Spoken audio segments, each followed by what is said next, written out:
Okay friend, हमने part first में conductor और इंसुलेटर के बारे में पढ़ा था। तो अब हमारा पार्ट सेकंड है। पार्ट सेकंड में हम थोड़ा सा कंडक्टर के बारे में और इंसुलेटर के बारे में थोड़ा सा और ब्रीफ नॉलेज जान लेते हैं। कंडक्टर क्या होता है? ये अलाउ करता है क्या? फ्लो ऑफ इलेक्ट्रिसिटी, मतलब इलेक्ट्रॉन को ये जाने की अनुमति देता है। और इंसुलेटर क्या करता है? ये ब्लॉक करता है और रेजिस्ट करता है, मतलब ये क्या करता है? रोकता है। किसको रोकता किसको रोकता है? फ्लो ऑफ इलेक्ट्रिसिटी, मतलब ये इलेक्ट्रॉन को रोक के रखता है। जो मेटल्स होते हैं वो कंडक्टर के बने होते हैं, और जो इंसुलेटर होते हैं वो क्या? रबर, प्लास्टिक इनके बने होते हैं।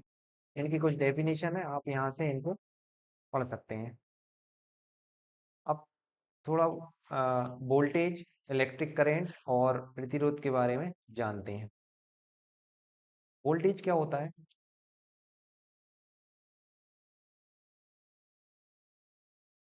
दो बिंदुओं दो बिंदुओं के बीच का विभवांतर। दो बिंदु मतलब जैसे समझते हैं, ए पॉइंट से अगर इलेक्ट्रिसिटी जा रही है कहाँ तक? बी पॉइंट तक। इनके बीच में कितना वर्क हुआ? इस एक चार्ज को पहुंचने में बी तक कितना वर्क हुआ, उसको बोलते हैं अपन वोल्टेज। जैसे voltage equal to work done per unit charge, मतलब एक चार्ज को एक पॉइंट से दूसरे पॉइंट तक पहुंचाने में कितना वर्क हुआ, उसको बोलते हैं अपन वोल्टेज। और वोल्टेज की ऐसा यूनिट होती है क्या? Volt.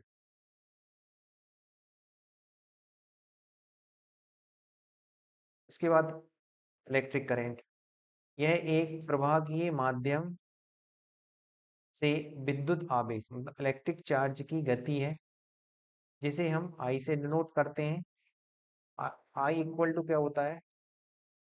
Charge per unit time, मतलब एक सेकंड में एक चार्ज पर किया गया काम क्या कहलाता है? Electric current. The electric current is equal to the flow of charge per unit time is called current।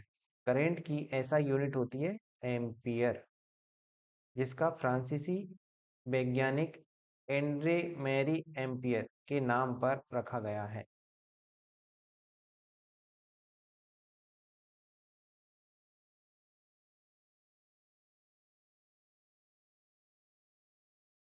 इसके बाद वोल्टेज को मैथमेटिकली अपन कैसे प्रूव करेंगे? ओम्स लॉ सभी जानते हैं। ओम्स लॉ क्या कहता है? V is directly proportional to I। मतलब यहाँ से अपन V की वैल्यू निकाल सकते हैं। प्रोपोर्शनलिटी के साइन हटाएंगे तो एक कांस्टेंट आएगा, जिसे अपन R से जानते हैं। R क्या है? R एक तरह का रेजिस्टेंस है, रेसिस्टेंस, जिसे हिंदी में बोलते हैं प्रतिरोध। इसका काम क्या रहता है? ये इलेक्ट्रॉन को फ्लो होने से, मतलब प्रवाह होने से क्या करता है? ये रोकता है।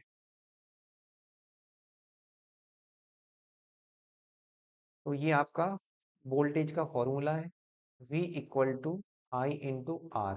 यहाँ पर V क्या है? आपका वोल्टेज है। I क्या है? करंट है। R क्या है? रेजिस्टेंस है। टाइप कितने? वोल्टेज के दो टाइप होते हैं, डीसी करंट वोल्टेज, और एक होता है आपका एसी करंट वोल्टेज। वोल्टेज की डेफिनेशन भी आप यहाँ से नोट डाउन कर सकते हैं।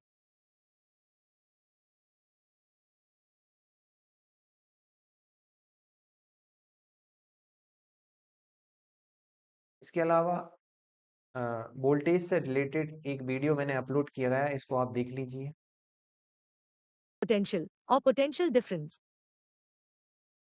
जैसा कि हम जानते हैं कि इलेक्ट्रॉन्स वायर में सेल्फ मूव नहीं करते। इलेक्ट्रॉन्स को एक पर्टिकुलर डायरेक्शन में मूव करने के लिए एक्सटर्नल फोर्स की जरूरत होती है, और इस इलेक्ट्रॉन फ्लो से करंट जनरेट होता है।